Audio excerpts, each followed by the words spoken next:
A paz de nosso Senhor Jesus Cristo vos seja multiplicado, meus queridos irmãos em Cristo Jesus. Muitos têm passado no meu canal, têm assistido os vídeos e não têm se inscrito no canal.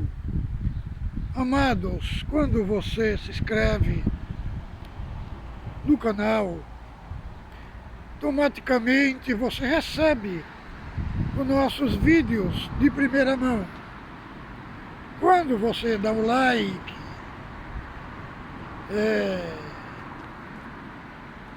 plataforma do YouTube indica os nossos vídeos para outros assistir.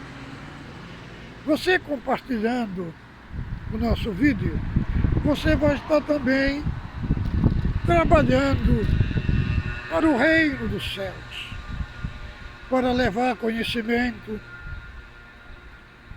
a nossos queridos irmãos, também aqueles que não são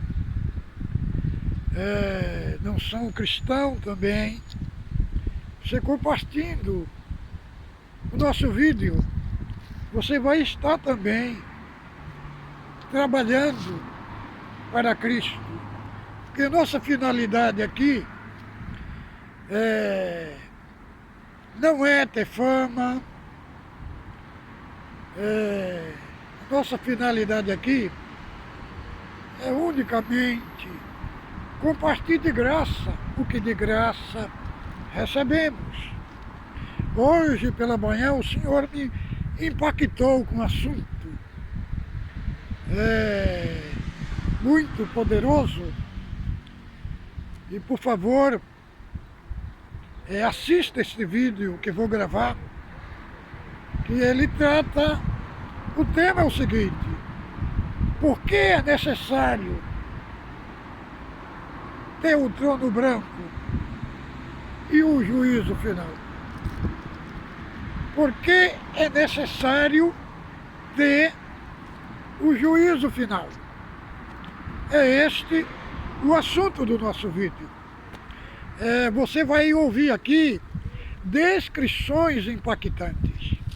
Vamos ler Apocalipse capítulo 20, do verso 11 ao 15.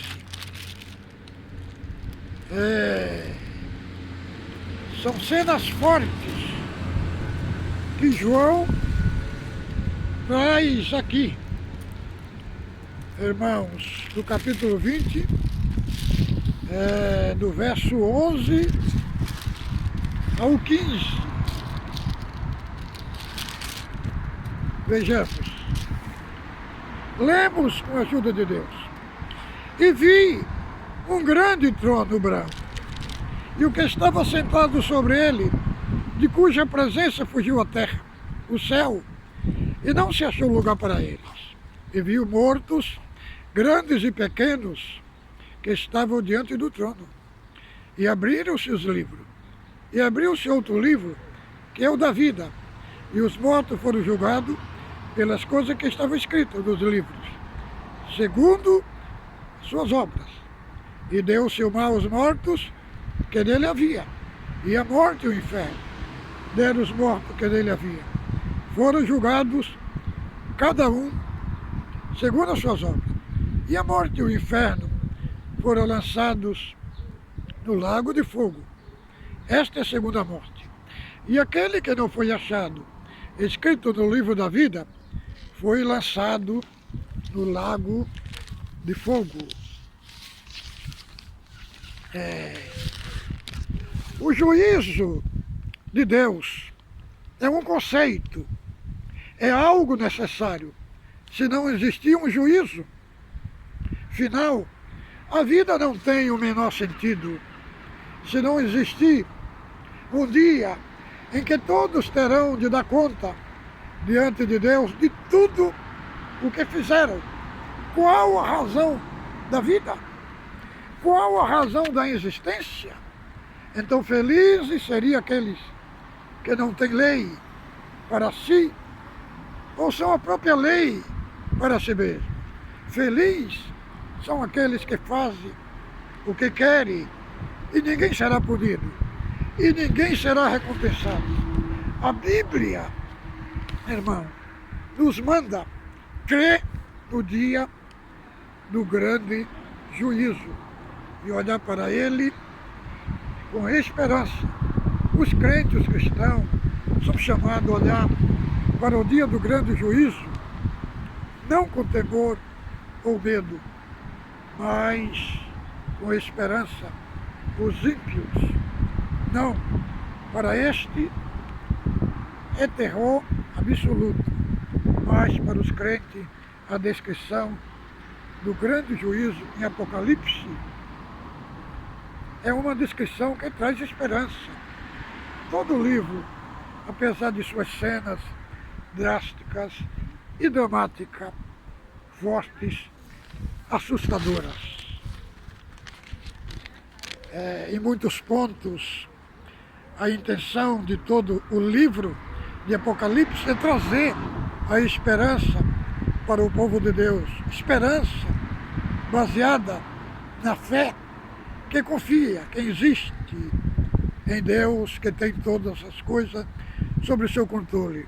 Não deixará passar, irmãos, vazio.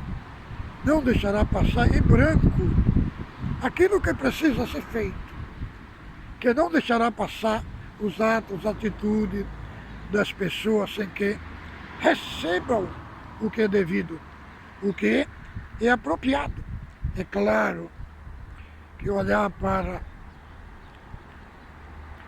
esta descrição aqui, do capítulo 20, do verso 11 ao 15, precisa ser entendido da seguinte maneira. Devemos olhar para este texto, não como um evento físico e literal, e muitas expressões aqui, que não pode ser descrita literalmente, mas são os conceitos da Escritura, que os símbolos transmitem para nós que somos importantes e nos ajuda a entender algo importante do caráter da justiça de Deus e também como se dará aquele julgamento. Eu, irmãos, quero destacar aqui quais são as principais características e os principais aspectos deste grande dia do juízo. E note que a primeira descrição que nós temos é do juiz. Começa assim: vi um grande trono branco, e aquele que nele se assenta, de cuja presença fugiu a terra e o céu, e não se achou lugar para eles. Uma descrição, em primeiro lugar, o juízo responsável pelo grande julgamento, ele é descrito aqui, assentado, veja, irmão, assentado num trono branco. Ele é descrito aqui numa expressão de fulgor tão grande. Disse, os céus e a terra não conseguem ficar perto. Em primeiro lugar, o destaque está para o trono. Vi um grande trono. Esta foi a primeira visão de João, quando ele foi chamado para subir para o céu, na ilha de Pátimos. E ele viu, foi o trono que domina os céus, o trono que governa todo o universo. O Senhor nos remete aqui à ordem, à organização. O universo não é caótico, como muitas vezes parece. O universo tem ordem, tem propósito, porque tem um ponto central que flui todas as demais coisas. Um trono, um governo. Não é anarquia. Existe um poder central. E deste poder, todas as demais se organizam, se derivam. Perceba, irmão, a solução, a recompensa. Observe o poder central, é de Deus. Uma coisa importante aqui, o juiz é o próprio executor, poder legislativo e poder executivo se completam. Não é um que determina e outro que executa. Deste mesmo termo, se rende às ordens. Aqui o mesmo que julga é o mesmo que executa. É o rei e o juiz, ao mesmo tempo. Ele reina em si mesmo. As duas qualidades, ele é juiz e rei. Ele legisla e executa. Por isso, não há a mínima chance de suas ordens, de suas decisões não serem cumpridas. A mínima possibilidade, observe que o trono no qual aquele que julga e se assenta é branco. Branco, em Apocalipse, é símbolo de santidade, de justiça pura, pureza absoluta. A grande característica deste trono é isenção absoluta. Isenção, verdade, santidade absoluta. Não dá para enganar. Não adianta levantar falsas provas. Não adianta usar argumentos diante daquele que tudo vê, tudo sabe, tudo prescuta. Irmão, principalmente, não se contamina porque existe perfeita justiça de Deus. E a próxima descrição é mais espetacular, que diz que cuja presença fugiram os céus e a terra. Não se achou lugar para eles. Uma descrição para nós é inconcebível em pensar como céus e terra. Foge a descrição da santidade,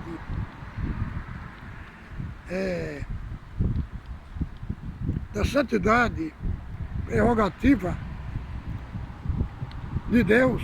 Ninguém pode subsistir a presença de Deus por si mesmo. Há um momento natural de quem se aproxima deste Deus. O movimento natural é fugir. O movimento natural é afastar, é reconhecer nele os atributos que não estão naquele que se aproxima. Portanto, causa uma necessidade de separação.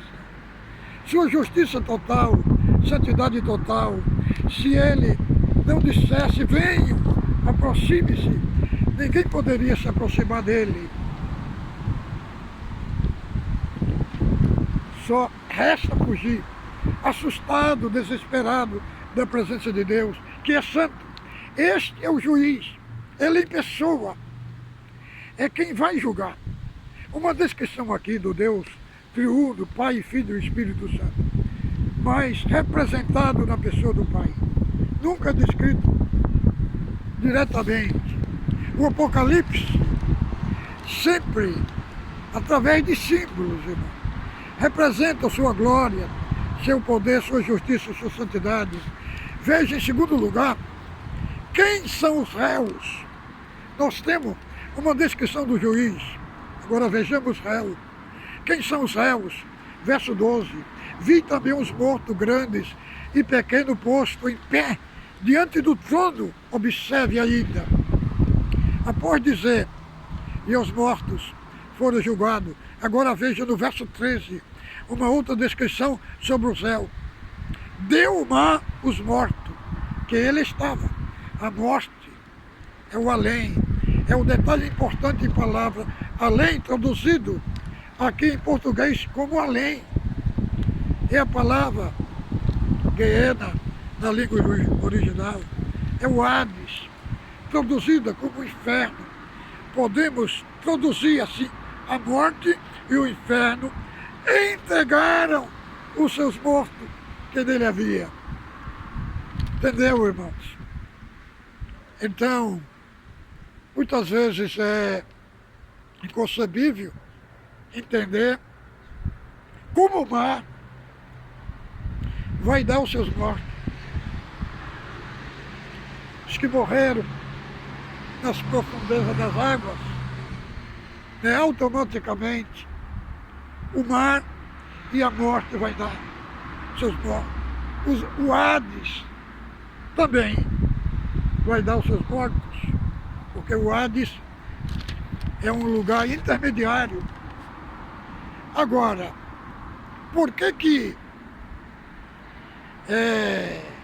se eles já estão sendo punidos por Hades, e por que eles vão ser punidos de novo aqui? Irmãos, é porque o Hades é o intermediário, não é o juízo completo. Aqui, o juízo final já descreve, né, uma punição total, completa, né? Agora vamos ver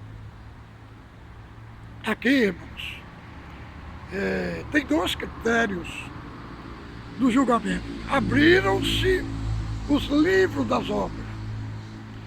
É onde está o registro de todos os atos praticados.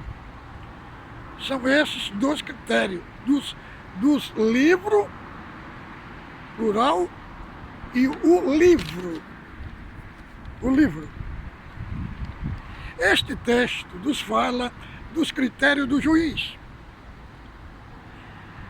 Como eu já falei do juiz, dos réus, agora falaremos do critério do juízo final. Qual é o critério? Temos um critério estrito e um critério mais amplo. A descrição através dos livros e do livro. Né? Veja, os mortos foram postos em pé diante do trono, verso 12. Fala então se abriram os livros, plural. Ele dá o destaque especial para o livro. Ainda outro livro da vida, enfatizando o livro da vida foi aberto. De um lado, nós temos livros, do outro lado, temos o livro da vida. São esses dois critérios, do livro e do livro. Veja, os mortos foram julgados segundo as suas obras, conforme se achava escrito nos livros. O registro total e completo da nossa vida e de tudo que nós fizemos. O critério básico da vida, critério de livrado, livros das obras. Então tem dois critérios, irmão, do juízo final: o critério básico e o critério derivado. O critério básico é o do livro da vida e o critério derivado é dos livros. Está escrito no livro da vida. Já chegou com o seu destino eterno definido. Destino eterno não é definido no juízo final. Não é destino. Não, irmão. O destino eterno não é definido no juízo final. É definido nesta vida. Diz a palavra: quem crê no Filho tem a vida. Quem não crê no Filho não verá a vida, mas a ira de Deus sobre ele permanece. Então vejamos bem, o julgamento pelas obras não é as obras que vai colocar a pessoa ou no céu ou no inferno. Veja, as obras é um critério de punição. Como os justos vão ter a recompensa positiva, vão ter a vida eterna e a recompensa positiva, aqueles também que não creram em Cristo, que não nasceram de novo, vão ser julgados pelas obras, querendo dizer, vão ter um galardão negativo. Então o próprio Cristo, ele dá para nós aqui um critério aqui, Em Mateus capítulo 10, verso 15. Vamos ver aqui. Que é o próprio Cristo, que ele dá aqui, ele mostra para nós o critério.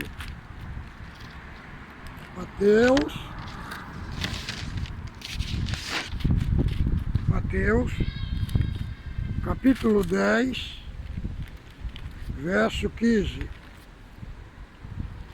Vamos ver aqui. Verso 15.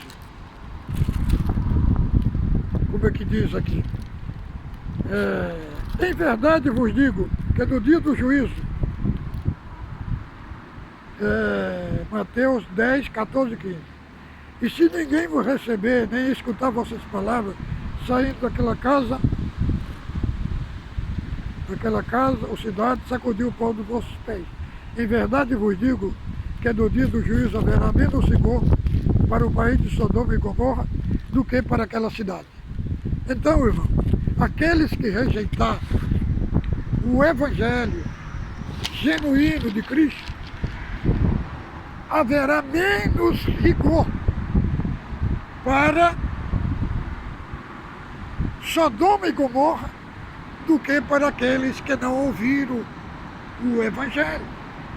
Então o assunto é muito sério, irmãos. Então, o livro da vida, o juízo final, irmão, não é para decidir o destino eterno. O destino eterno já é decidido aqui nesta vida. E para que então o juízo final?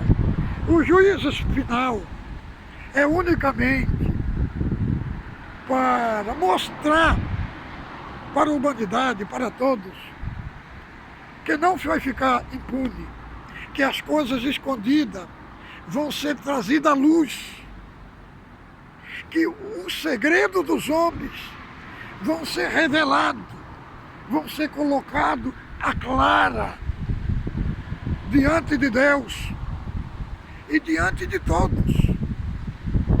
E aí, irmão, porque todos estão julgados. Qual é o julgamento? O julgamento está no Evangelho. Quem crê no Filho tem a vida eterna. Quem não crê no Filho não verá a vida, mas a ira de Deus permanece. Então todos estão julgados, irmão. Todos estão julgados. Quem crê em Cristo, o seu nome já está escrito no livro da vida. Não será escrito quando crê. Já está escrito. Porque o livro da vida foi escrito desde a fundação do mundo, irmão. Então, quando a pessoa crê, automaticamente ele só crê porque o seu nome está escrito no livro da vida. Então, o que significa? O que significa ter o nome escrito no livro da vida? Significa estar no rol dos eleitos de Deus no céu. Então, nós temos esses dois critérios que o juiz vai usar. O critério básico é para os que estão escritos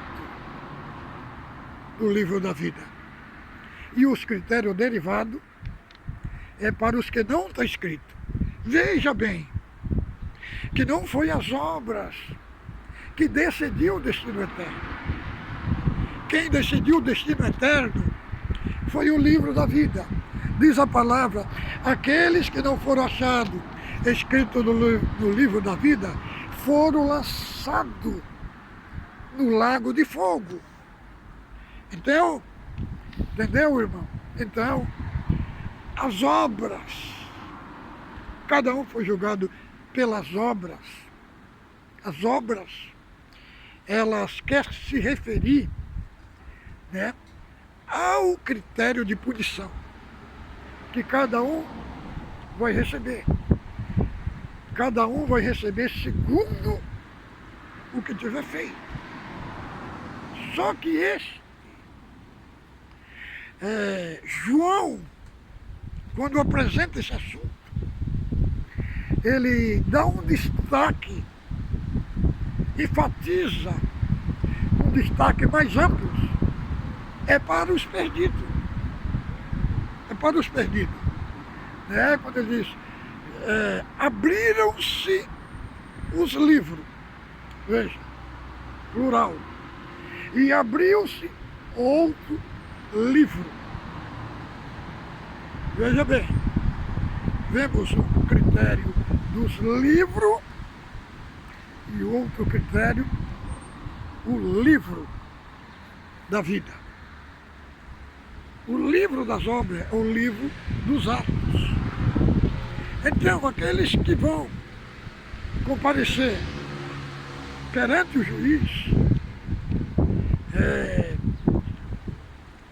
o destaque das obras é apenas um critério da punição, do lugar que cada um vai ficar. Tudo dentro do lago de fogo. Como diz lá na parábola do servo. O servo que soube e não se aprontou será castigado com muitos açoites. O servo que não soube e não se aprontou, com poucos açoites. Então, veja, o critério, segundo o conhecimento de cada um, serão julgados. Então, irmãos, eu trago esse assunto aqui para os nossos queridos irmãos, porque tem uma ideia equivocada dentro da congregação, né, que o julgamento será pelas obras, de maneira nenhuma. O julgamento não é pelas obras, o julgamento já está tendo na terra. É no critério do Evangelho. Quem crê em Cristo, as suas más obras são apagadas. São apagadas, ele nasceu de novo e está mostrando que está o nome escrito no livro da vida. Os que não creram, né, e permanecendo na incredulidade, estão debaixo da condenação. Além de ser condenado, vão ter a recompensa daquilo que fez. E vejamos bem que no mesmo juízo, no capítulo 11, do verso 18 de Apocalipse, o que é que João destaca aqui da recompensa, a recompensa dos santos, a recompensa dos que estão com o nome escrito no livro da vida. Vamos ver aqui, 18. Iraram-se as nações, e veio a tua ira, e o tempo dos mortos para que seja julgado, e o tempo de dar galardão aos profetas teu servo, e aos santos, os que temem o teu nome, pequeno e grande, e o tempo de destruir os que destroem a terra. Então veja bem, uns no juízo final recebe o critério do galardão negativo. E aqui, no capítulo 11, do verso 18 de Apocalipse, os santos também, eles são recompensados. Ele recebe a recompensa eterna da mão do justo juiz. Então, amados irmãos, eu trago para os irmãos este assunto glorioso, magnífico. E aqui quando João faz essa descrição para a igreja, é para a igreja olhar para esse trono branco com esperança, com alegria, e saber, irmãos, que a impunidade ela vai ser desvendada, vai ser desmascarada, vai vir à luz os segredos dos homens, vai vir a luz, sabe? Então, a igreja, os nascidos de novo, quando olham para este texto, tem que olhar para ele com esperança. Agora, os que não creram no Evangelho, que não creram, que tem uma vida fora da santidade, aí, irmão, este assunto aqui é preocupante, é de medo, é de terror e é de desespero, mas para os santos é com alegria. Fique com Deus, irmão, faça seus comentários, comente, coloque a sua opinião, vamos interagir um com os outros. Fique com Deus, a paz de Deus com todos.